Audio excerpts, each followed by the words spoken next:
Ce mercredi, au palais présidentiel, le chef de l'État Alassane Ouattara retrouve son équipe gouvernementale. 19 points à l'ordre du jour pour un impact concret sur la vie des populations. Et justement, bonne nouvelle pour la filière karité qui, avec sa récente certification bio, s'ouvre à l'exportation. Ce produit qui fait vivre quelques 152 000 producteurs va rejoindre les règles de commercialisation du coton et de l'anacarde. En lieu et place d'une toute nouvelle structure publique dédiée aux activités de la filière karité, la présente ordonnance recompose l'organe délibérant du Conseil coton-anacarde, précisément le conseil d'administration, de façon à prendre en compte les représentants de l'interprofession de la filière karité. Une carte destinée aux jeunes va voir le jour. Elle va permettre, entre autres, d'importantes réductions de coûts dans certains secteurs. Le projet Carte Jeune vise à offrir aux jeunes de 15 à 40 ans un accès facilité à des services essentiels à travers des réductions des coûts de produits et services dans des secteurs tels que la culture et les loisirs, l'éducation-formation et les transports.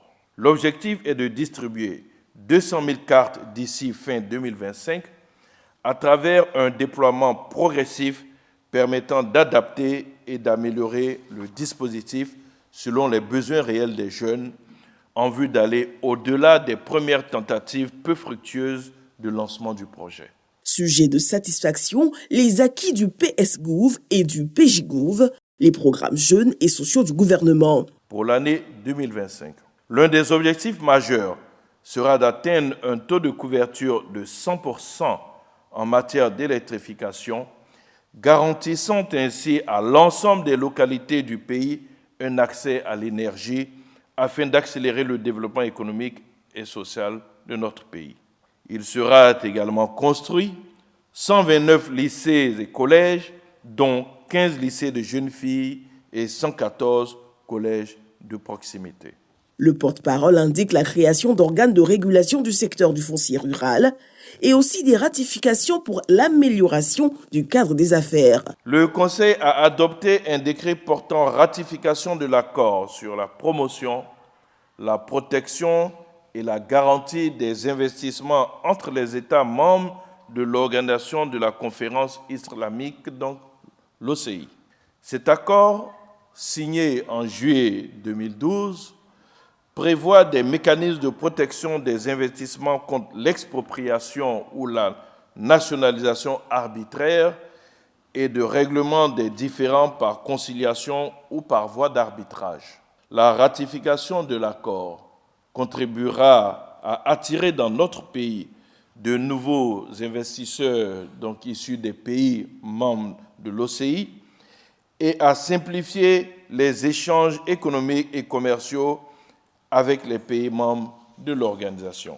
Avec ces ratifications, des dispositions nouvelles pour l'intégration économique sous-régionale via la ZLECAf, un tableau de démantèlement tarifaire dégressif est attendu sur la base de la réciprocité. Répondant aux questions d'actualité, le porte-parole du gouvernement se prononce sur la radiation du président du PDCI RDA Tidiane Thiam de la liste électorale. Il est tout à fait légitime qu'un justiciable utilise toutes les voies de recours qui lui sont offertes. Mais c'est fait dans l'ordre.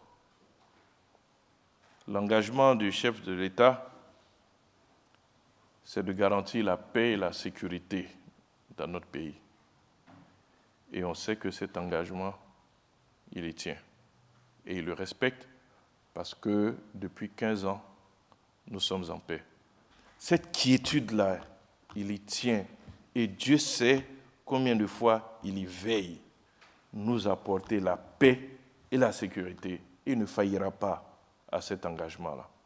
C'est pourquoi je peux me permettre de dire que le désordre ne sera pas toléré. Le Conseil a pour finir entendu la communication sur la mission du vice-président. En France, le pays est engagé dans la lutte contre la malnutrition. Il annonce aussi la participation du haut représentant du chef de l'État pour les obsèques du très Saint-Père François à Rome.